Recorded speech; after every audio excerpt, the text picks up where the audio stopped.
Hello dear aspirants, dear learners, कैसे हैं आप सब। दिस इज़ अभिषेक सिंह सिंगा क्लासेस पे आप सभी का स्वागत है। आशा करता हूँ आप सभी स्वस्थ होंगे, खुश होंगे, मन लगा के जम के अपनी तैयारी कर रहे होंगे। एग्ज़ाम पास है, अपने रिदम को बनाए रखिएगा, अपने कॉन्फिडेंस के बनाए रखिएगा। जिस मेहनत के साथ आपने साल भर तैयारी की है, अपनी उस मेहनत पे विश्वास रखिएगा, आप जरूर सफल होंगे। इसी उम्मीद के साथ आज का ये लेक्चर शुरू करते हैं। इंडियन पॉलिटी की सीरीज़ में अब कुछ ही लेक्चर बचे हैं और ख़त्म हो जाएगा ये lecture entire polity series. And आज हम पंचायती राज के बारे में समझेंगे, ठीक है। तो पंचायती राज को समझने से पहले हमें एक बार इंडियन स्ट्रक्चर, एडमिनिस्ट्रेटिव जो स्ट्रक्चर है, किस तरीके से स्टेट गवर्नमेंट या जो हायरार्की है from the bottom to the top, कि कैसे ग्रास रूट लेवल पे कौन सी एडमिनिस्ट्रेटिव बॉडी है। टॉप लेवल पे तो सबको पता है सेंट्रल गवर्नमेंट होती है, देश का पार्लियामेंट होता है जो रूल्स रेगुलेशंस बनाता है। ग्रास रूट लेवल से लेकर के अपर लेवल तक कैसे ये हायरार्की मूव होती है, उस हायरार्की को पहले समझते हैं, ठीक है। चलो पहले हम लोग चलते हैं अपने देश में, अपने देश के गांव में, जहां 60% से ज़्यादा आबादी आज भी रहती है, ठीक है। इस विलेज में एक टर्म होता है ग्राम सभा। क्या होता है? ग्राम सभा। ये जो ग्राम सभा होती है, इसमें किसी भी रूरल एरिया के जो रजिस्टर्ड वोटर्स होते हैं वो इसके मेंबर्स होते हैं, ठीक है। 18 साल से ऊपर जो भी रजिस्टर्ड वोटर है किसी भी रूरल एरिया के, वो सारे लोग इसके क्या होते हैं? मेंबर्स होते हैं, ठीक है। अब ये जो ग्राम सभा के मेंबर्स होते हैं, ये आपस में मिल करके क्या करते हैं? ये आपस में मिल करके एक पंचायत चुनते हैं, ठीक है। ये जो पंचायत होती है, पंच मतलब पांच और आयत मतलब असेंबली, ठीक है। पंचायत बेसिकली पंच प्लस आयत, दो वर्ड से बनी हुई है, ठीक है। तो ये जो पंच और आयत है, पांच और आयत, ये पांच लोगों की असेंबली होती है जो मिल करके गांव का एडमिनिस्ट्रेशन देखती है, वहाँ पे पॉलिसी इंप्लीमेंट करती है, वहाँ पे अपना सैनिटेशन वर्क, जो भी छोटे छोटे जो इश्यूज होते हैं उनको रिजॉल्व करती है, ठीक है। जब कई सारे विलेज मिलते हैं तो बनता है ब्लॉक, ठीक है। ब्लॉक लेवल पे हमारे पे ब्लॉक समिति होती है, और उसके बाद फिर ब्लॉक डिस्ट्रिक्ट यानी जिले लेवल को, ब्लॉक से गांव पे जो ग्राम पंचायत है, ये तो बिल्कुल गांव के लोगों से डायरेक्ट इंटरफेयर कर रहे हैं। और जो पॉलिसी आ रही है, चाहे स्टेट पॉलिसीज हो गई या आपके जो गवर्नमेंट पॉलिसीज हो गए, वो आपका डिस्ट्रिक्ट लेवल पे हमारे किसके पास आता है? वो बेसिकली हमारे एडमिनिस्ट्रेटिव, जो डिस्ट्रिक्ट के एडमिनिस्ट्रेटिव हेड कौन होते हैं? डीएम होते हैं, ठीक है। डिस्ट्रिक्ट कलेक्टर होते हैं। तो डिस्ट्रिक्ट को गांव से जोड़ने का जो काम होता है वो काम किया जाता है बाय द ब्लॉक समिति, ठीक है। ब्लॉक समिति क्या है? कई सारे विलेजेस जब आपस में मिलते हैं तो वहां बनता है ब्लॉक, और ब्लॉक से ऊपर आता है फिर जिला, डिस्ट्रिक्ट लेवल पे हमारे पास होता है जिला परिषद, ठीक है। इसके बारे में यही होता है, जिला परिषद, ब्लॉक समिति और विलेज पंचायत, यही आपका पंचायती राज सिस्टम है, ठीक है। इसके बारे में हम लोग डिटेल में पढ़ेंगे। ये आपने गाँव में देखा, अब शहर की तरफ मूव करते हैं। शहर में हमारे पास होती है वार्ड्स जो होती है बहुत ही बेसिक लेवल, मतलब यूनिट ऑफ एडमिनिस्ट्रेशन या बेसिक, आप समझो जो भी हमारे सिटीज़ होते हैं वो वार्ड्स में, कोई भी जो मोहल्ला समझो, आप एक शहर में जाओ, उसमें कई सारे आपके मोहल्ले एरियाज होते हैं, वो एरियाज जो होते हैं वार्ड्स में डिस्ट्रीब्यूटेड होते हैं। तो हर वार्ड का ना एक वार्ड मेंबर होता है। जितने ज़्यादा, जिस पार्टी के जितने वार्ड मेंबर होते हैं उसी पार्टी का मेयर चुना जाता है। ये जो मेयर होते हैं ये म्यूनसिपैलिटी के हेड होते हैं। म्यूनसिपैलिटीज़ क्या होती है? जो भी शहर का एडमिनिस्ट्रेशन देख रही है, शहर में पॉलिसीज़ को इम्प्लीमेंट कर रही है, ठीक है, वो सारी जो होती है म्यूनसिपैलिटीज़ होती है। अब अगर कोई ऐसा शहर है जो ट्रांजिशन फेज में है between a village and between a town, between a city, वहाँ पे हमारी होगी नगर पालिका या सिटी काउंसिल, ठीक है। उसके बाद अगर उससे बड़ा शहर है, ठीक है, जहाँ पे पॉपुलेशन आपकी 10 लाख के अराउंड है, वहाँ पे आपकी होगी म्यूनसिपैलिटी, क्या होगी? नगर पालिका। और अगर कोई मेट्रोपॉलिटन सिटी है, कोई मेट्रो सिटी है, तो वहाँ पे हमारी होगी महानगर पालिका, ठीक है। तो हमारा शहर में जो बेसिक यूनिट ऑफ गवर्नेंस कहाँ से शुरू होता है? वार्ड से, वार्ड मेंबर से। वार्ड मेंबर के ऊपर जिस जिस पार्टी के वार्ड मेंबर सबसे ज़्यादा, उसी पार्टी के आपके सबसे ज़्यादा क्या चुने जाएंगे? उसी पार्टी के आपके मेयर चुने जाएंगे। मेयर हेड होते हैं आपके म्यूनसिपैलिटी के, और फिर इन म्यूनसिपल कॉर्पोरेशंस के ऊपर, इन म्यूनसिपैलिटीज़ के ऊपर आता है आपका डिस्ट्रिक्ट एडमिनिस्ट्रेशन, जहाँ पे जिसके एडमिनिस्ट्रेटिव हेड होते हैं हमारे डिस्ट्रिक्ट कलेक्टर साहब, ठीक है। कई सारे डिस्ट्रिक्ट्स को अगर मिला दोगे तो फिर बनता है डिवीज़न, ठीक है। और डिवीज़न को हेड करने के लिए हमारे पास होते हैं डिविजनल कमिश्नर। कौन होते हैं? Divisional commissioner. ये भी आईएएस ऑफिसर्स ही होते हैं, ठीक है। उसके बाद होता है कई सारे डिविजन्स बनता है, तो फिर हमारा स्टेट बनता है। स्टेट को लीड कौन करते हैं? स्टेट को कौन आगे ले जाता है? बाय द स्टेट गवर्नमेंट, ठीक है। और स्टेट गवर्नमेंट, कई सारे स्टेट मिल करके बनाते हैं हमारा प्यारा भारत। और भारत के लिए हमारे पास है हमारे देश का पार्लियामेंट, जिसको कोई पार्टी, जो भी पार्टी जीतती है वो रन करती है, ठीक है, वो गवर्नमेंट फॉर्म करती है। तो उम्मीद करता हूँ कि ये जो आपको एडमिनिस्ट्रेटिव स्ट्रक्चर है वो क्लियर हो गया होगा। ग्राम लेवल पे, गांव लेवल पे सबसे बेसिक जो ग्रास रूट लेवल पे जो वर्क करने वाली बॉडी है वो है हमारी ग्राम पंचायत, और शहरों में वो हमारे पास वार्ड मेंबर्स होते हैं। चलो अब हम लोग देख लेते हैं पंचायती राज सिस्टम क्या है बेसिकली। अब हम लोग डिटेल में चीज़ों पे डिस्कशन करते हैं। तो लोकल गवर्नमेंट गवर्नेंस है जो रूरल एरिया में है, वो किसके द्वारा हैंडल की जाती है? By the Panchayati Raj system. Panchayati Raj system में देखो पंच और आयत, पंच मतलब पांच और आयत मतलब असेंबली, राज मतलब रूल, ठीक है। ये जो पंचायती राज सिस्टम है ये 3 लेवल पे इंप्लीमेंट होती है, उसके बारे में अभी हम लोग आगे देखेंगे। Which is a decentralised form of the government. Decentralised कहने का क्या मतलब है? देखो हमारे देश में जो गवर्नेंस का स्ट्रक्चर है वो एक डिसेंट्रलाइज्ड फॉर्म है। मतलब देखो, we the people of India, आप लोग प्रियम्बल में पढ़ते हो, मतलब देश को गवर्न करने का अधिकार किसको दिया गया है? पीपल को दिया गया है, यहाँ के लोगों को दिया गया है। तो इसके लिए जरूरी है कि जो पावर है वो डिस्ट्रीब्यूटेड रहे among the people of India, ठीक है। पीपल ऑफ इंडिया के बीच में अगर सेंट्रल गवर्नमेंट सारी पावर लेकर के बैठ जाएगी तो वो क्या होगा? सेंट्रलाइजेशन हो जाएगा, वो तो एक अथॉरिटेरियन गवर्नमेंट बन जाएगी। बट हमें डिसेंट्रलाइजेशन चाहिए, मतलब जितना ज़्यादा आप लोगों को पावर दे सको अपने इशू सॉल्व करने के लिए, अपने एरिया को गवर्न करने के लिए, तो that is decentralised form of the government. तो हमारा सबसे ऊपर क्या होता है आपका? हमने अभी एडमिनिस्ट्रेटिव स्ट्रक्चर पढ़ा, government of India, state government, फिर डिवीजन, फिर डिस्ट्रिक्ट, फिर आपका पंचायती राज सिस्टम, इधर म्यूनिसिपैलिटी एंड वार्ड्स होते हैं, ठीक है। It was establish to empower the villages and ensure local governance, ठीक है। लोकल गवर्नेंस को बढ़ावा देने के लिए, सेल्फ गवर्नेंस को। हर इंडिया में जाओगे ना तो आप देखोगे कि बहुत सारे एरियाज हैं, इन एरियाज के अलग अलग इश्यूज है, लोकल इश्यूज है। हर लोकल एरिया का अपना कस्टम एंड ट्रेडिशन है। अब सेंट्रल गवर्नमेंट क्या हर एरिया के लिए स्पेसिफिक, हर एरिया के प्रॉब्लम्स के लिए बिल्स और एक्ट्स ला सकती है? पॉसिबल नहीं है, ठीक है। देयर इज एक बहुत फेमस क्लॉज भी है ना, one size fits for all, वो वाली पॉलिसी तो यहाँ इंप्लीमेंट होगी नहीं। तो किसी भी एरिया के लोकल इश्यूज को लोकल लेवल पे रिजॉल्व करने के लिए by the local customs and tradition, so that the harmony can be maintain between the local people, that is the work of the panchayat, ठीक है। समझ में आया? कितनी प्यारी लाइन बोली कि किसी भी एरिया में जो लोकल इश्यूज हैं उसको लोकल लेवल पे रिजॉल्व करने के लिए, सो डैट, और लोकल कस्टम एंड ट्रेडिशंस, क्योंकि अलग अलग एरियाज में आपको अलग अलग कस्टम्स एंड ट्रेडिशंस मिलेंगे, है ना। अलग अलग तरीके से लोगों का जीने का तरीका है ना। अलग अलग तरीके से लोग प्रॉब्लम्स के साथ डील करते हैं, तो उसको लोकल तरीके से सॉल्व करने का जो वर्क है वो किया जाता है पंचायत के द्वारा, ठीक है। पंचायत को 73rd कॉन्स्टिट्यूशनल अमेंडमेंट 1992 में एक कॉन्स्टिट्यूशनल 73rd कॉन्स्टिट्यूशनल अमेंडमेंट के द्वारा एक कॉन्स्टिट्यूशनल स्टेटस मिला था, ठीक है। अभी हम लोग पूरा एवोल्यूशन देखेंगे किस तरीके से ये सिस्टम इवॉल्व हुआ। ये 3 टायर सिस्टम है, ब्लॉक लेवल, मतलब ग्राम लेवल, गांव के लेवल पे, विलेज लेवल पे, ब्लॉक लेवल पे। कई सारे विलेज जब मिलते हैं तो ब्लॉक बनाते हैं और विलेज से फिर आपका बन जाता है फिर डिस्ट्रिक्ट लेवल पे जिला परिषद। एवोल्यूशन की बात करते हैं किस तरीके से इवॉल्व हुआ। तो ये कहानी बलवंत राय मेहता कमेटी 1957, इसकी कहानी समझते हैं किस तरीके से बलवंत राय कमेटी का फॉर्मेशन हुआ। तो देखो क्या होता था, जब इंडिपेंडेंस हुआ, जब हमारा देश आज़ाद हुआ, उस समय क्या था कि हमारे देश में काफ़ी सारे स्टेट्स थे, ऑब्वियस सी बात है। अब बहुत सारे लोग, और ये जो पंचायत सिस्टम है ना ये आज से नहीं है। आप देखो हिस्ट्री पढ़ोगे तो वहाँ पे भी आपको सभा समिति का गठन का, वहाँ पे भी उनके बारे में भी आपको वर्ड्स मिलेंगे, वो सब चीज़ें आपको पढ़ने को मिलेगी, है ना। तो ये सिस्टम तो बहुत पहले से चला आ रहा था। तो बहुत सारे कॉन्स्टिट्यूशनल मेकर्स ने कहा कि इसको कॉन्स्टिट्यूशन में इंक्लूड करना चाहिए। बट हमारे जो अंबेडकर साहब थे उनका ये कहना था कि हमारे देश की जो जनता है, गांव में रहने वाली जनता है, वो अभी कहीं ना कहीं कास्टिज्म का शिकार है, कहीं ना कहीं जात पात को लेकर के बहुत ज़्यादा इनमें भेदभाव है, ठीक है। हाँ, तो मैं क्या कह रहा था कि गांव में जो लोग हैं वो कहीं ना कहीं, ऐसा अम्बेडकर जी का मानना था कि वो कास्टिज्म को बहुत ज़्यादा मानते हैं, जिसकी वजह से जो वो अपने पर्टिकुलर या कम्युनिज्म के शिकार है, जिसकी वजह से वो खासकर कुछ पर्टिकुलर सेक्शंस को तो बहुत बेनिफिट दे देंगे बट बाकी सेक्शंस का भला नहीं हो पाएगा। तो अम्बेडकर साहब इसके अगेंस्ट थे। इन्हीं सब डिबेट डिस्कशन के बीच में क्या किया गया, फिर जब कॉन्स्टिट्यूशन बना तो पंचायत को हमारे पार्ट 4 यानी डीपीएसपी में आर्टिकल 40 के अंडर में एक क्लॉज रखा गया कि ये स्टेट की रिस्पॉन्सिबिलिटी है कि वो पंचायत को ऑर्गेनाइज करे। कहाँ रखा गया? पार्ट 4 में अंडर आर्टिकल 40। आर्टिकल 40 में ये चीज़ बताया गया कि ये स्टेट रिस्पॉन्सिबिलिटी बनती है to organise the panchayat. But अब ये डीपीएसपी का पार्ट है। अब डीपीएसपी का पार्ट है तो आपको भी पता है कि हो सकता है स्टेट बनाए, हो सकता है स्टेट ना बनाए, ये सब चीज़ें पॉसिबल है।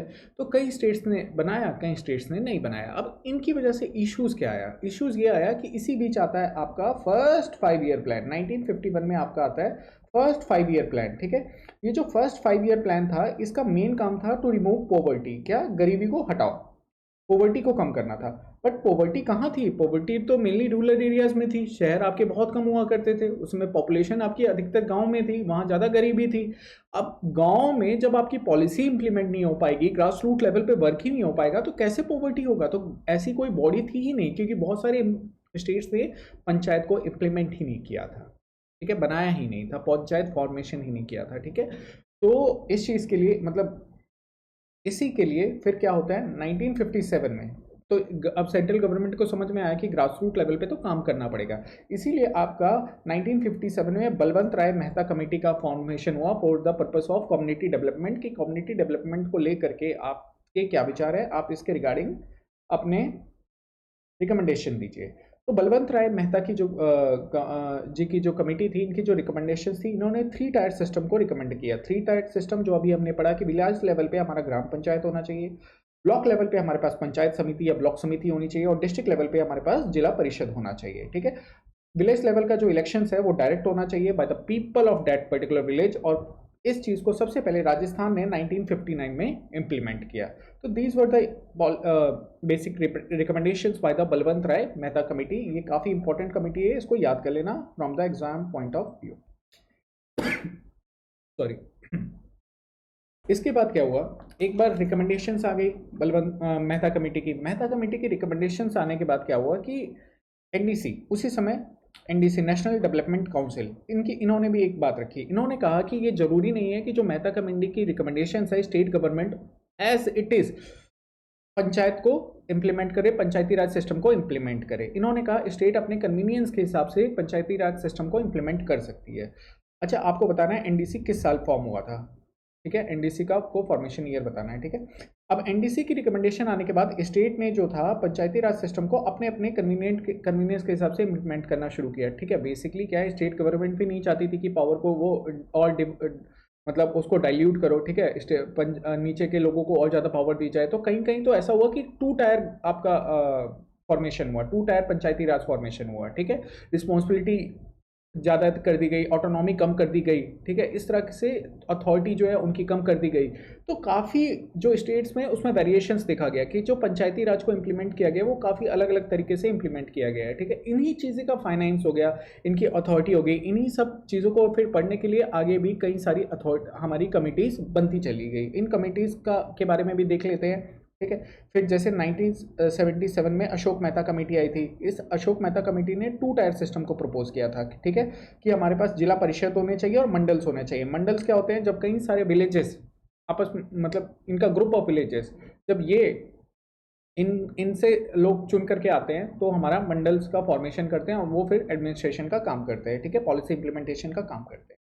Suggested constitutional status of the PRI, इन्होंने पंचायती राज सिस्टम का कॉन्स्टिट्यूशनल स्टेटस के लिए सजेशन किया, ठीक है। Recommended direct election for the all members bye the people of that particular area, ठीक है। इसके बाद आया जीवी के राव कमेटी 1985 में। इन्होंने पंचायती राज इंस्टीट्यूशंस में जो वीकनेस थी, जो कमजोरियां थी, जो भी उनके ड्रॉबैक्स थे, उसके बारे में बताया। साथ ही साथ इन्होंने ये भी कहा कि जिला परिषद जो होता है वो मेन बॉडी होना चाहिए फॉर द रूरल डेवलपमेंट, ठीक है। जिला परिषद के रोल को इन्होंने बढ़ाया, उनके रिस्पॉन्सिबिलिटीज़ को बढ़ाया। इन्होंने ब्यूरोक्रेटिक सपोर्ट को भी कहा कि आप अगर पंचायती राज सिस्टम को बेटर तरीके से इंप्लीमेंट करना है, रूरल डेवलपमेंट को अच्छे तरीके से बनाना है, तो हमारे पास ब्यूरोक्रेटिक सपोर्ट ज़्यादा होना चाहिए, ठीक है, अच्छा होना चाहिए। फिर सिंघवी कमेटी आई थी 1986 में, इन्होंने भी कॉन्स्टिट्यूशनल पीआरआईज के कॉन्स्टिट्यूशनल स्टेटस को रिकमेंड किया था। साथ ही साथ इन्होंने उनकी फाइनेंशियल ऑटोनॉमी कि भाई आप जो है टैक्स कलेक्ट करो, आप जो है मतलब जो उनका फाइनेंशियल ऑटोनॉमी है कि खुद को रन करने के लिए उनकी फाइनेंशियल ऑटोनॉमी को बढ़ाने का सजेशन दिया। इन्हीं सब सजेशंस की वजह से 1992 में हमारे पास 73rd कॉन्स्टिट्यूशनल अमेंडमेंट आता है। गवर्नमेंट हमारी 73rd कॉन्स्टिट्यूशनल अमेंडमेंट लेके आती है, और इसमें गवर्नमेंट क्या करती है कि कॉन्स्टिट्यूशनल स्टेटस देती है पीआरआई को, ठीक है। कौन से शेड्यूल में ऐड हुआ, कौन से शेड्यूल है जिसमें, आप मुझे एक शेड्यूल बताओ जिसमें, वैसे तो हम लोग लास्ट में इसी लेक्चर के पढ़ लेंगे, जिसमें पीआरआईज के फंक्शंस के बारे में बताया गया है कि क्या क्या पीआरआईज को क्या क्या परफॉर्म करना है, ठीक है। चलो ठीक है, चलो इन्होंने और क्या इंप्लीमेंट किया गया, 3 टायर सिस्टम को इंप्लीमेंट किया गया, जो हमने ऊपर देखा कि विलेज, ब्लॉक और डिस्ट्रिक्ट लेवल पे पंचायती राज सिस्टम को इम्प्लीमेंट किया गया। ग्राम सभा को मैंडेटरी कर दिया गया। 1/3 सीट रिजर्व कर दी गई for the women and the SC/STs। ठीक है, ये हम अभी और डिटेल में पढ़ते हैं इसके बारे में कि किस तरीके से रिजर्वेशन रखा गया। रेगुलर इलेक्शन, जो भी आपके पंचायती राज इंस्टीट्यूशंस होते हैं इनका ये 5 साल तक वैलिड होते हैं। 5 साल के बाद फिर से इनका इलेक्शंस होते हैं। 5 साल के बाद फिर से पंचायत मेंबर्स को चुना जाता है। Created state election commission and finance commission. ठीक है, स्टेट इलेक्शन कमीशन की रिस्पॉन्सिबिलिटी होती है कि पंचायती राज इंस्टीट्यूशंस का इलेक्शन कराना। ठीक है, इलेक्शन कमीशन ऑफ इंडिया आपके क्या कराता है, आपका जो सेंट्रल लेवल है या आपका स्टेट लेवल पे जो इलेक्शन हो रहे हैं उनका इलेक्शन कराता है। बट स्टेट के अंदर जो इलेक्शंस हो रहे हैं पंचायती राज PRIs का, वो रिस्पॉन्सिबिलिटी होती है to the state election commission. ठीक है, वीडियो अच्छा लग रहा है, अगर समझ में आ रहा है, अगर चीज़ें क्लियर होनी है तो प्लीज़ वीडियो को लाइक कर देना, शेयर करना दोस्तों के साथ। रिवीजन में जुड़े हुए तो रिवीजन करते रहना, और भी आने वाले टाइम में और भी वीडियो लेक्चर्स आने वाले हैं। एक्चुअली 1-2 महीने से थोड़ा सा मैं पहले लास्ट मंथ में आउट ऑफ सिटी था, थोड़ी सी मेरी तबीयत ठीक नहीं चल रही है, डालम डोल चल रही है। एंड ये अप्रैल तक, I think April would be the last month जहाँ पे थोड़ा सा डिस्टर्बेंस रहेगा। बट अप्रैल के बाद बिलीव मी आने वाले टाइम में काफ़ी सारे लेक्चर्स, काफ़ी सारे सब्जेक्ट से जुड़े हुए आपके लिए आने वाले हैं। ठीक है, इवन हिंदू का भी एनालिसिस आने वाला है एंड काफ़ी सारी चीज़ें आ जाएंगी। तो जो अगले साल के लिए प्रिपेयर कर रहे हैं बच्चे, वो चैनल को सब्सक्राइब कर लेना so that you can connect to me through in the live lectures. और जो बच्चे एग्जाम देने वाले हैं, wish you all the very best. भगवान करे आप सभी का प्री जरूर क्लियर हो। अब देख लेते हैं पंचायती राज सिस्टम को डिटेल में। ग्राम लेवल पे हमने क्या पढ़ा, ग्राम पंचायत कौन चुनता है, by the members of that particular rural area. इनके हेड जो होते हैं उनको सरपंच, मुखिया कह लो, प्रधान कह लो आप, elected by the people of India. प्रधान जी याद है ना वेब सीरीज अपनी पंचायत, देखी तो होगी सबने, भूल कैसे सकते हो। मेंबर्स कौन होते हैं, वार्ड मेंबर्स, पंच होते हैं इनके मेंबर्स। पंच मतलब 5 elected from the different wards of the village. ठीक है, ये भी विलेज के मेंबर्स डिफरेंट वार्ड्स होते हैं, वहाँ से चुने जाते हैं। ग्राम सभा एक जनरल बॉडी जिसमें रजिस्टर्ड वोटर, जितने भी विलेज के 18 साल से ऊपर के हमारे युवक और युवतियां हैं जो रजिस्टर्ड वोटर है उस एरिया में, वो सारे ग्राम सभा के मेंबर्स होते हैं। फंक्शंस की बात कर लें, सैनिटेशन प्रोवाइड करना, ड्रिंकिंग वाटर प्रोवाइड करना, स्ट्रीट लाइटिंग की व्यवस्था करवाना, वेस्ट डिस्पोजल कराना, ये सारी रिस्पॉन्सिबिलिटी ग्राम पंचायत की होती है। अगर आप रूरल एरिया में रहते हो तो अपने जाके मुखिया को कहो, बोलो कि हमें पानी की दिक्कत हो रही है, सैनिटेशन प्रॉपर नहीं है, नालियाँ अच्छी नहीं है, सीवेज क्वालिटी अच्छी नहीं है। ये सारी ग्राम पंचायत की रिस्पॉन्सिबिलिटी है। आपका काम UPSC ये नहीं है सिर्फ एग्ज़ाम पास करना, आप IAS तो बनोगे, लेकिन अगर आप गांव में हो, दूर दराज के एरिया में हो, तो आपको इस एजुकेशन का, इस पढ़ाई का फ़ायदा भी मिलना चाहिए। आप इसको पढ़ करके अपने इतने अवेयर हो जाओ कि आपको अपने अधिकारों का पता होना चाहिए। ठीक है, maintains village roads, schools, health care centres and the public spaces. और क्या होता है पंचायत का काम, इंप्लीमेंट गवर्नमेंट स्कीम्स लाइक मनरेगा and the PM Awas. Grass root level पे कौन काम करता है, ग्रास रूट लेवल पे हमारी ग्राम पंचायत ही काम करती है। Resolves local disputes and the minor conflicts. अगर हम लोग ब्लॉक समिति की बात की जाए, कई सारे विलेजेस जब मिला दो तो ब्लॉक बनता है। ब्लॉक में क्या होता है, ब्लॉक समिति होती है। ब्लॉक समिति के मेंबर्स कहाँ से आते हैं, from the members of the panchayat. देखो जैसे ये पंचायत है, पंचायत के बहुत सारे मेंबर्स हैं, हर बहुत सारे विलेजेस में से एक 10 विलेजेस है, 10 विलेज में 10 पंचायत होगी। 10 पंचायत से फिर वहाँ से मेंबर चुन करके आएंगे आपके ब्लॉक समिति में, और ये मेंबर्स अपना चेयरपर्सन चुनेंगे। ठीक है, तो हेड जो होते हैं वो चेयरपर्सन होते हैं, इलेक्टेड बाय द पंचायत समिति मेंबर्स, और इसके मेंबर्स जो होते हैं वो रिप्रेजेंटेटिव होते हैं from the villages in the block. Functions of block samiti to coordinate activities of the panchayat, gram panchayat. ठीक है, within the block implements development project like irrigation, roads, health and the services। ठीक है, ये बेसिकली इंटरमीडिएट काम करती है, एक कनेक्टिविटी प्रोवाइड करती है, एक समझो कि एक कनेक्शन बनाए रखती है between the district level and the village level. ठीक है, और ग्राम, अच्छा एक इंपॉर्टेंट फंक्शन है ग्राम सभा का। ग्राम सभा ना कहीं सेक्रेटराइज करती है आपकी पंचायत को। ग्राम सभा 2 या 3 बार आपका साल भर में मिटती है, और ग्राम पंचायत जो फंड आ रहा है, जो ऊपर के लेवल से फंड आ रहा है, उसको देखती है कि ग्राम पंचायत उसको मिसयूज तो नहीं कर रहा है। ये काम किया जाता है बाय द ग्राम सभा।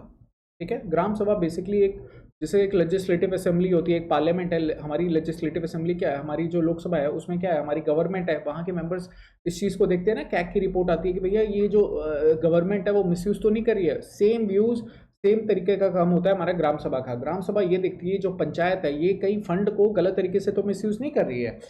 ठीक है, उसके बाद देखते हैं ब्लॉक समिति का और क्या काम होता है। Supervisors schools, primary health care centres, welfare programme को इंप्लीमेंट करना, allocate fund receive from the state and the central government.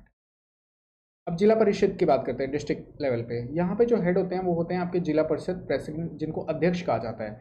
ये जो जिला परिषद के मेंबर्स होते हैं ये भी अलग अलग ब्लॉक से चुन के आते हैं, और ये जो मेंबर्स होते हैं ये आपस में चुनते हैं किसको, फिर अपने चेयरपर्सन को, अध्यक्ष को। मेंबर्स जो होते हैं रिप्रेजेंटेटिव, इसके जो मेंबर्स होते हैं जिला परिषद के members, representative from the block samitis, MP, MLA and the district affiliate. Functions की बात की जाए तो plans and implement district level rural development programme, ठीक है, डिस्ट्रिक्ट लेवल पे जो भी रूरल डेवलपमेंट प्रोग्राम हो रहा है, मतलब अब समझो ऑब्वियस सी बात है कि जो भी मेन, अगर आप देखो तो जो भी लीडर्स होते हैं, जो देश के नेता लोग होते हैं, वो आपके आईएएस के साथ मीटिंग करते हैं, है ना।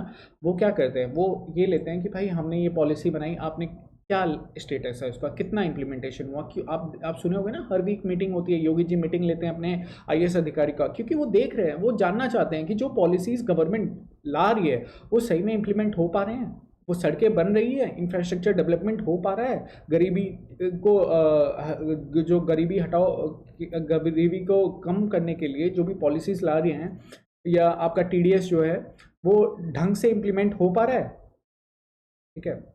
सॉरी, टीडीएस बोल रहा हूँ, टीडीएस नहीं, पीडीएस, पब्लिक डिस्ट्रीब्यूशन सिस्टम, ठीक है ना, कि जनता के लोगों के बीच में अनाज बट रहा है। तो ये सारी चीज़ों को अगर आप देखोगे मोटा मोटी लेवल पे, आपके जो डिस्ट्रिक्ट कलेक्टर साहब होते हैं उनकी रिस्पॉन्सिबिलिटी होती है कि सारी पॉलिसीज़ को अच्छे से इंप्लीमेंट किया जाए, ठीक है। Manages large scale infrastructure project including roads and the bridges, ठीक है। Coordinates with the state and the central government for the fund allocation, supervises education, health and the social programmes, welfare programmes. Clear हो रहा है, चीज़ें समझ में आ रही हैं, मज़ा आ रहा है तो वीडियो लाइक करना, शेयर करना, कमेंट करके बताना, मुझे फीडबैक देना। Election on the members of the chairperson, देखो ग्राम पंचायत की बात की जाए जो विलेज लेवल पे होती है, मेंबर जो पंच होते हैं ये directly elected by the people of the village, ठीक है। विलेज के जो पंच होते हैं, जो मेंबर्स होते हैं, ये मैंने क्या बताया, ग्राम सभा के लोग किसको चुनते हैं, अपने मेंबर्स, ग्राम पंचायत के मेंबर्स को चुनते हैं, ठीक है। चेयरपर्सन जो होते हैं ये भी directly elected by the villagers in the most states. Panchayat समिति जो कि ब्लॉक लेवल पे है, यहाँ पे मेंबर्स कहाँ से आते हैं, फ्रॉम द पंचायत, ठीक है। पंचायत समिति के मेंबर्स आते हैं फ्रॉम द पंचायत, और चेयरपर्सन जो होते हैं, ये जो मेंबर्स होते हैं, ये आपस में मिलकर के अपने चेयरपर्सन को चुनते हैं। जिला परिषद, यहाँ पे भी जो elected representative from the panchayat समिति, पंचायत समिति के रिप्रेजेंटेटिव्स आते हैं आपके जिला परिषद में, और चेयरपर्सन भी ये लोग आपस में मिलकर के चुनते हैं। इनका जो इलेक्शन होता है ये हर 5 साल पे होता है। टेन्योर कितने साल का होता है, 5 साल का होता है। रिजर्वेशन की बात की जाए तो एससी एसटी रिजर्वेशन और women reservation, SC ST reservation depend करता है पॉपुलेशन पे, ठीक है। एससी एसटी रिजर्वेशन डिपेंड करता है कि पॉपुलेशन पे उस एरिया में एससी एसटी का पॉपुलेशन कितना है। और वीमेन रिजर्वेशन की बात की जाए तो जो भी मेंबर्स हैं, देखो जितने भी मेंबर्स आ रहे हैं ना, उनकी में 1/3 सीट रिजर्व की जाती है फॉर द वीमेन, और फॉर द वीमेन, और 1/3 सीट्स, और दो तरह से देखो यहाँ पे, एक तो ये हुआ कि जितने भी पंचायत हैं, ठीक है, उनमें 1/3 जो चेयरपर्सन होंगे वो भी आपके क्या होंगे, वो भी आपके विमेन होंगे, ठीक। और दूसरा जो मेंबर्स होते हैं टोटल, किसी भी पंचायत में जो मेंबर्स होते हैं वो भी आपके टोटल मेंबर्स का 1/3 सीट्स भी विमेन के लिए होती है, ठीक। ये होता है आपका विमेन रिजर्वेशन का क्राइटेरिया। 1/3 reservation seats for SC ST also reserve from the women SC ST category. Some states, कुछ स्टेट ने वीमेन रिजर्वेशन को बढ़ा करके 50% कर दिया, 1/3 से बढ़ा करके, ठीक। ये आप ऐड कर सकते हो, ठीक है। कहाँ पे ऐड कर सकते हो आप इस चीज़ को, अपने सोशल इश्यूज़ हो गया, इंडियन सोसाइटी हो गया, ठीक है, एसेस हो गया, ये पॉइंट जो है आपको कई जगह, एथिक्स हो गया, ठीक है, एज एन एग्जाम्पल की तरह, ठीक है, गुड गवर्नेंस के एग्जाम्पल की तरह, ठीक है, कि गुड गवर्नेंस का एक एग्जाम्पल, तो वहाँ पे ये लाइन को एडिट किया जा सकता है। चलो इंपॉर्टेंट प्रोविजंस की बात करें कि 73rd जो आपका कॉन्स्टिट्यूशनल अमेंडमेंट एक्ट आया था, इसके इंपॉर्टेंट प्रोविजंस की बात क्या क्या है। तो एक तो स्टेट इलेक्शन कमीशन को ये मैंडेटरी है कि उसको 5 साल पे पंचायती PRIs का इलेक्शन करवाना है, ठीक है। Rotation system ensures reserve seat change in every election cycle, ठीक है। रोटेशन सिस्टम का क्या मतलब है यहाँ पे, देखो रोटेशन सिस्टम का क्या मतलब होता है कि सपोज एक एरिया है, जैसे बिहार का एग्जांपल ले लेते हैं। अब यहाँ पे 10 डिस्ट्रिक्ट है, ठीक है, कितने डिस्ट्रिक्ट है, 10 डिस्ट्रिक्ट है। इसमें से 10 डिस्ट्रिक्ट में, या 9 डिस्ट्रिक्ट मान लो, 9 डिस्ट्रिक्ट में मान लो 3 डिस्ट्रिक्ट की जो चेयरपर्सन की सीट है वो रिजर्व की गई है वीमेन के लिए, ठीक, वीमेन के लिए। अभी 3 डिस्ट्रिक्ट, सपोज इस बार कोई और डिस्ट्रिक्ट थे, अगले इलेक्शन में कोई और 3 डिस्ट्रिक्ट होंगे, उसके अगले इलेक्शन में कोई और डिस्ट्रिक्ट होंगे, तो उससे क्या हो रहा है कि सारे डिस्ट्रिक्ट्स में ये जो विमेन का रिजर्वेशन है वो मिल रहा है विमेन को। उनको अब विमेन जब चेयरपर्सन बनेगी तो विमेन के अधिकारों पे ज़्यादा फोकस होगा, उनके राइट्स पे ज़्यादा फोकस होगा। तो इस तरीके से रोटेशन बेसिस पे ये इंश्योर किया जाता है कि हर डिस्ट्रिक्ट को टाइम टू टाइम जो है ये जो कोटा है वहाँ पे विमेन की रिजर्वेशन की बात करो, SC ST रिजर्वेशन की बात करो, वो चीज़ मिलती रहे, वहाँ पे उनका भी भला हो सके। SC ST and women reservation can conduct both general and the from reserve seats. Financial resources की बात की जाए तो कहाँ कहाँ से फंड मिलता है, ठीक है। Fund from the state government and the central government, ठीक। Taxes and the fees like house tax, water tax, market fees, ठीक है, ये आपके पंचायती राज इंस्टीट्यूशंस का फाइनेंशियल रिसोर्सेज है। Loans and the donations from the banks, NGOs and the individual. समझ में आ रहा है ना।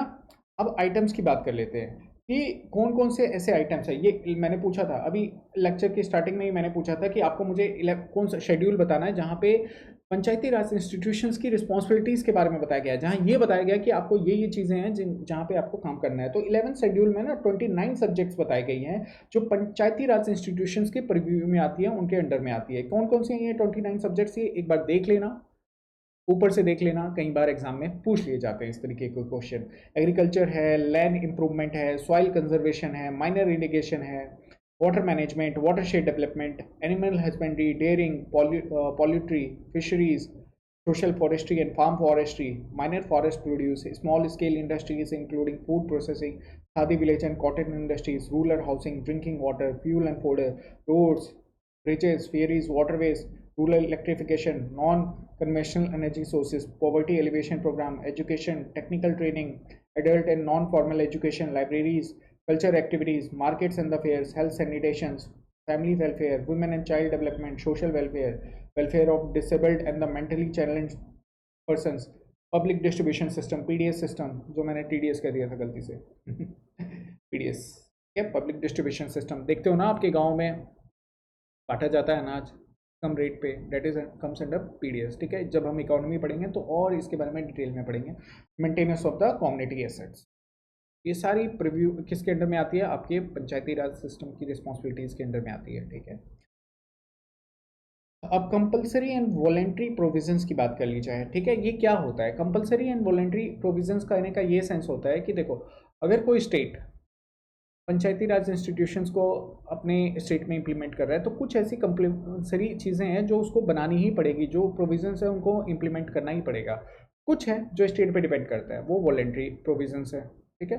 कंपलसरी प्रोविजंस क्या है कि जो हमने देखा ना अभी तक पढ़ा ना, बस वही चीज़ें हैं कि 3 टायर सिस्टम होना चाहिए, ठीक, विलेज, ब्लॉक एंड आपका जिला परिषद, direct election for all members होना चाहिए पंचायत के लिए, रिजर्वेशन ऑफ सीट्स होनी चाहिए for SC ST and women, 5 year tenure होना चाहिए पंचायत का, ठीक है। स्टेट इलेक्शन कमीशन पंचायत का इलेक्शन कराए, स्टेट फाइनेंस कमीशन रिकमेंड करे कि किस तरीके से पैसे को डिस्ट्रीब्यूट करना है, ठीक है, from the state to the gram panchayat. Gram sabha is the foundation of the Panchayati Raj system. Gram sabha सबसे बेसिक लेवल है जहाँ पे सारे जो गांव के लोग होते हैं 18 साल से ऊपर है, रजिस्टर्ड वोटर्स है, वो उसकी ग्राम सभा के मेंबर्स होते हैं।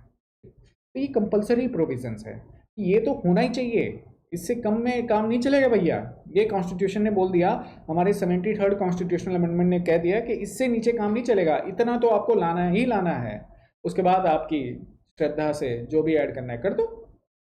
वॉलेंट्री प्रोविजंस भी देख लेते हैं, ये श्रद्धापूर्वक आपको ऐड करना है तो करो। स्टेट में और may not implement these based on their policies, giving panchayat financial power to impose taxes, duties on the tolls। भाई स्टेट की मर्जी है वो पंचायत को ये पावर दे कि ना दे कि टैक्स वाटर टैक्स हो गया, हाउस टैक्स हो गया, ये आपको फाइनेंशियल पावर जो है ये ऑटोनॉमी पंचायत को मिलनी चाहिए कि नहीं मिलनी चाहिए, स्टेट डिसाइड करेगा। Providing representations to MP MLAs in the panchayat, ठीक है, ये भी स्टेट की ऑटोनॉमी पे डिपेंड करता है। Giving panchayat control over the local bodies like market yard and the schools, ठीक है। Reservation beyond 1/3 of for the women like Bihar, कितना हो गया 50%। Mode of election for the chairperson at intermediate and district level, assigning additional responsibilities to panchayat beyond the 29 subjects in the 11th schedule. देखो ये जो 29 subjects हमने देखे, अभी जो रिस्पॉन्सिबिलिटीज देखी, जो देखा कि क्या क्या चीज़ें थी, उससे ज़्यादा भी बढ़ाया जा सकता है, डिपेंड्स करता है कि स्टेट क्या चाहती है। तो हमने देख लिया कि क्या क्या स्टेट पे कौन कौन सी ऐसी बेसिक रिक्वायरमेंट है जो अगर आप पंचायत राज इंस्टीट्यूशंस को ला रहे हो अपने स्टेट में तो आपको करना ही करना है, वो प्रोविजंस को इम्प्लीमेंट करना ही करना है। और कौन कौन से वॉलेंट्री है, जो और भी है, वॉलेंट्री की लिस्ट भी लंबी है, आप डिटेल में जानना चाहते हो तो आप बुक से जा के पढ़ सकते हो। मैं ये मान के चल रहा हूँ जो मैं पढ़ा रहा हूँ इसके बाद आप बुक से रिविजन जरूर करोगे। देखो लेक्चर्स है ना, आपकी अंडरस्टैंडिंग को बढ़ाते हैं, आपकी चीज़ों को क्लियर करते हैं। जो यूनिट आपको 500 पेज का लग रहा होता है ना, उसको जब लेक्चर आप देख लोगे तो वो आपको 50 पेज का लगने लग जाता है। इसीलिए लेक्चर्स इंपॉर्टेंट होते हैं। तो आप जब भी कभी भी किसी सब्जेक्ट को पढ़ने जाओ, एक बार वीडियो लेक्चर देखो and then you start reading that chapter. Definitely that chapter will take less time comparatively when you will read that chapter on your own। ठीक है, अगर आप अपने आप उस चैप्टर को पढ़ोगे तो वो चैप्टर आपको ज़्यादा टाइम ले सकता है, क्योंकि बहुत सारी चीज़ें होती है जो शायद आपको क्लियर ना हो, बट आप लेक्चर्स देखने के बाद जब चीज़ों को पढ़ोगे तो आपका टाइम रिड्यूस हो जाएगा, आपको कम टाइम की ज़रूरत पड़ेगी। ठीक है, अंडरस्टैंडिंग बेटर होगी, आप बेटर तरीके से समझ पाओगे चीज़ों को। कंपलसरी प्रोविजंस और वॉलेंट्री प्रोविजन में ये एक डिफरेंस है कि कंपलसरी प्रोविजन तो इम्प्लीमेंट होने ही चाहिए, और वॉलेंट्री प्रोविजन है वो डिपेंड करता है स्टेट पे कि वो इम्प्लीमेंट करना चाहती है कि नहीं। इनका डायरेक्ट इलेक्शन मैंडेटरी होता है, ठीक है, indirect election for some post in voluntary provisions में।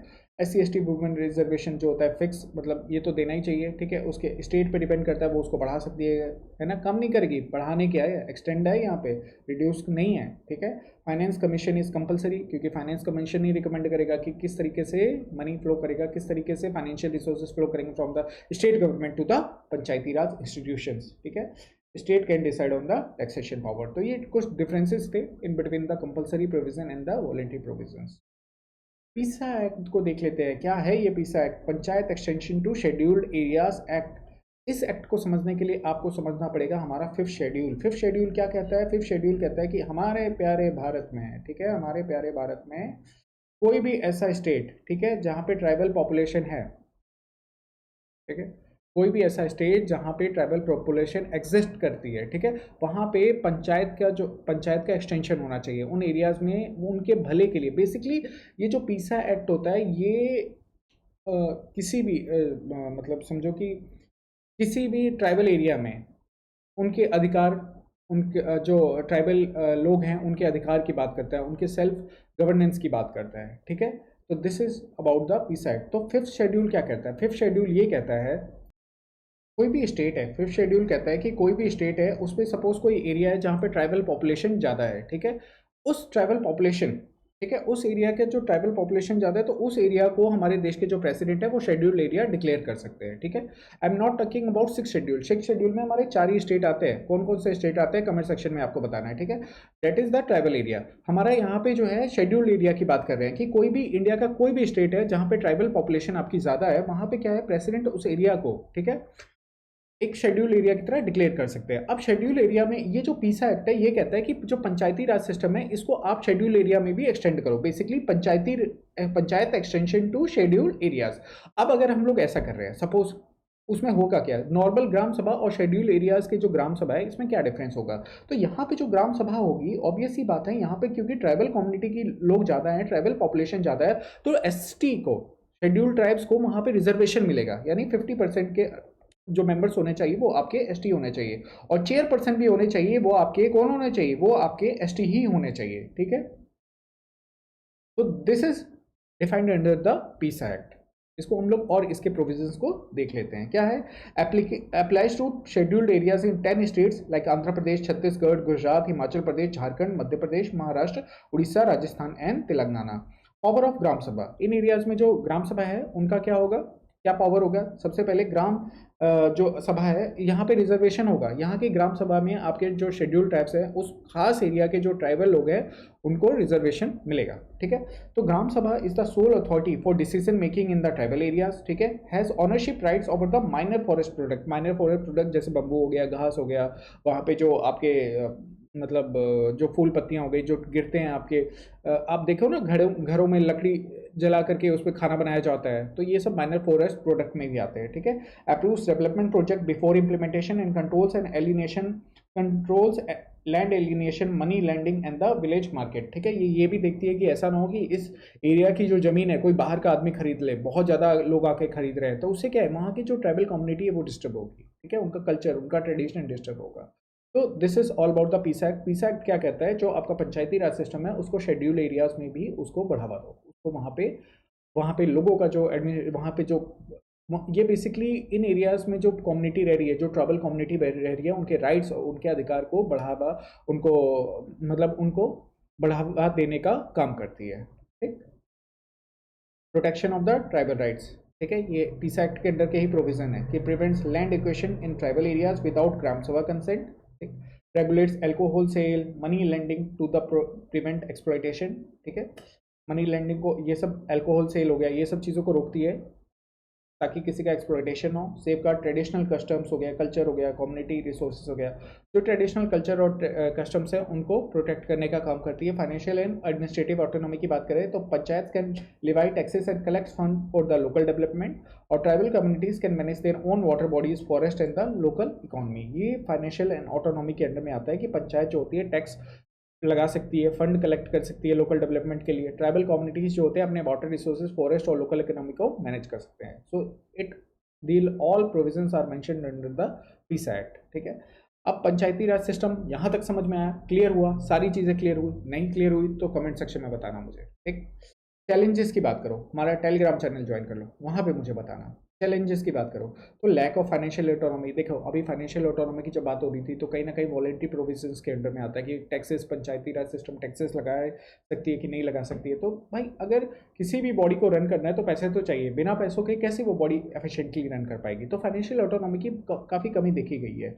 पॉलिटिकल इंटरफेरेंस होता है ना, जो पार्टी काफ़ी सारे ब्यूरोक्रेटिक हो गया या पॉलिटिकल पार्टीज़ का इंटरफेरेंस होता है, क्योंकि आप देखो तो ग्रास रूट लेवल पे तो आपका पंचायत ही है जो काम कर रही है ना। वार्ड्स पे भी मैंने देखा, वार्ड्स में भी हमने देखा था कि जिन वार्ड्स के, जो शहर की अगर बात की जाए तो जितने ज़्यादा वार्ड मेंबर होंगे उसी का मेयर होता है, ठीक है। तो यहाँ पे क्या होता है, आपका पंचायती राज सिस्टम में भी ऐसा ही होता है कि आपका पॉलिटिकल सिस्टम इंटरफेरेंस होता है कि किसी कोई खास पार्टी जो आपकी सत्ता जिसकी जो गवर्नमेंट बनी हुई है, उसी गवर्नमेंट के लोग जो होते हैं या उनके सो कॉल्ड 22 पीपल जो उनको सपोर्ट करते हैं, वैसे लोग अगर हर जगह हर पंचायत में बैठ जाएंगे तो क्या सच में भला हो पाएगा लोगों का? नहीं भला हो पाएगा। वो तो पार्टी के लिए काम करेंगे ना, लोगों के लिए काम थोड़ी ना करेंगे।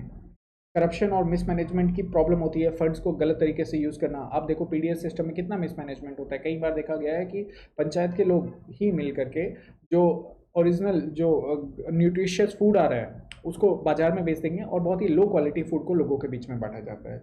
लो awareness among villages about their rights and duties, awareness भी नहीं है लोगों के बारे में कि भाई, अब जैसे मैंने ग्राम सभा के बारे में बताया कि ग्राम सभा का क्या काम है, ग्राम सभा का काम है सेक्रेटनाइज करना है कि भाई जो पंचायत का फंड आ रहा है वो सही ढंग से डिस्ट्रीब्यूट हो रहा है कि नहीं हो रहा है, बट लोगों को नहीं पता है, जिसकी वजह से चीज़ें ठीक ढंग से ग्राम पंचायत भी काम नहीं करती है, मिसयूज़ करती है पैसे का। और भी फाइनेंशियल रिसोर्सेज का या आपका लैंड रिसोर्सेज का मिसयूज़ होता है, मिसमैनेजमेंट होता है। तो अपने अधिकारों को जानो, ये चैप्टर मैं इसलिए नहीं पढ़ा रहा कि सिर्फ आपको यूपीएससी का एग्जाम पास करना है। ये अगर आप गांव से आते हो, किसी भी गांव से आते हो, देश के किसी भी गांव से आते हो, तो आपको आपके अधिकारों को जानना है। अपने हक के लिए हमेशा अपने अधिकारों के बारे में जानोगे तो ही लड़ पाओगे, ठीक है। तो आशा करता हूँ आज का ये लेक्चर अच्छा लगा होगा। अगर और अच्छा लगा होगा तो आप हमसे Facebook, Insta, YouTube, Telegram connect हो सकते हो। सारी लिंक्स डिस्क्रिप्शन में दी गई है। हमारी ऐप डाउनलोड करो, वहाँ पे काफ़ी सारा content time to time update हो रहा है, धीरे धीरे चीज़ें आ रही है, इम्प्लीमेंट कर रहा हूँ, मैं भी काम कर रहा हूँ चीज़ों पे, and believe me with in 2 to 3 months काफ़ी सारी अपडेट्स आने वाली है आने वाले टाइम में, जैसे ही आपका प्री का एग्ज़ाम हो जाता है, क्योंकि मुझे पता है प्री के एग्ज़ाम तक आप लोग भी लेक्चर्स नहीं देख पाओगे, बट जो नेक्स्ट ईयर के लिए प्रिपेयर कर रहे हैं उनके लिए काफ़ी अच्छी अपॉर्चुनिटी है, ठीक है। बट तो एक बार प्री का एग्ज़ाम खत्म होगा उसके बाद काफ़ी सारी चीज़ें अपडेट हो जाएंगी, काफ़ी सारा कंटेंट ऐड हो जाएगा, मटेरियल ऐड हो जाएगा, ठीक है। तो आप हमारी ऐप को सब्सक्राइब करें, हमसे जुड़े, हमारे टेलीग्राम चैनल को ज्वाइन करें, ठीक है। Wish you. और अगर ऐप डाउनलोड करते हो तो आपको ये magazine daily free of cost, daily current affairs की ये magazine free of cost available होती है, प्लस टेलीग्राम चैनल पे आप हमारी द हिंदू का जो डेली एनालिसिस है वो भी अवेलेबल होता है। आने वाले टाइम में मैं हिंदू का भी एनालिसिस लेके आऊँगा डेली बेसिस पे, तो हमसे कनेक्ट रहें, हमसे जुड़े रहें। जो बच्चे पहली बार देख रहे हैं वो चैनल को सब्सक्राइब करें, यानी उसी उम्मीद के साथ कि आप सभी का प्री का एग्ज़ाम बहुत बहुत अच्छा हो। मैं आप सभी को बहुत सारी बेस्ट विशेस देता हूँ। Wish you all the very best, ठीक है। चलिए फिर मिलते हैं अगले लेक्चर में। Thank you.